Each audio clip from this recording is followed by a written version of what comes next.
Hey, so we have this problem, and they want us to find all the solutions of this equation right here. Whoa.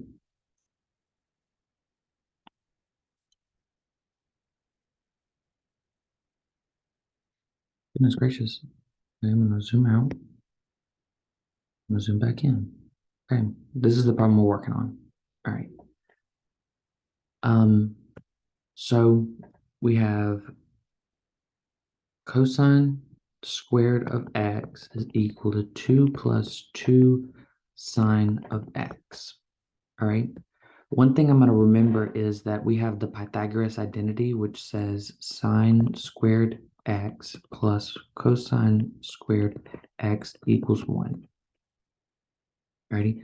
So that means I can do cosine squared of x is equal to 1 minus sine squared of x. All right? So using this identity over here, I'm going to replace this cosine squared x, and I'm going to get 1 minus sine squared of x equals 2 plus 2 sine of x. Alrighty, I'm going to move this whole thing to the other side.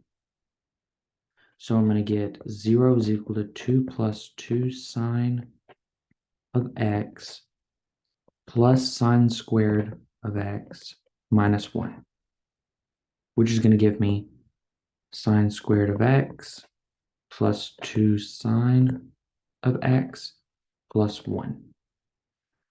Alrighty, now that I've got this, I'm going to try and factor this because I have a squared. I'm going to try and kind of treat this like a quadratic. And if it's a little confusing to do it like that, we're going to do a little let beta equal sine of x. So now we're going to have 0 is equal to beta squared plus 2 beta plus 1. Now this really looks like a quadratic. I can try and factor this.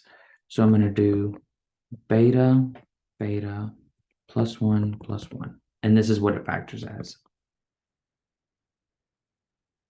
All right. So now I'm going to replace back my beta is equal to sine of x. And I'm going to get sine of x plus 1 times sine of x plus 1 is equal to 0. All right. So I'm going to set this equal to 0 to find my solution. They're both the same, so I only have to do this once. I'm going to subtract 1 to both sides. Sine of x equals -1.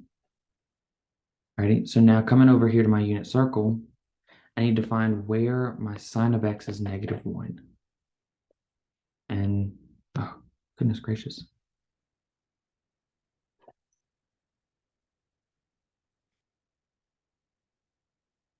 Remember that this is cosine theta, sine theta.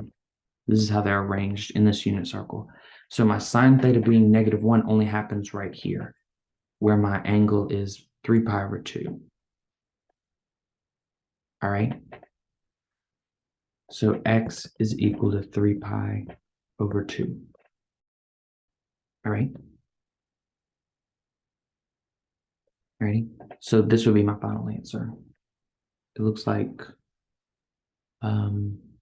yeah, this would be our only answer. X equals 3 pi over 2.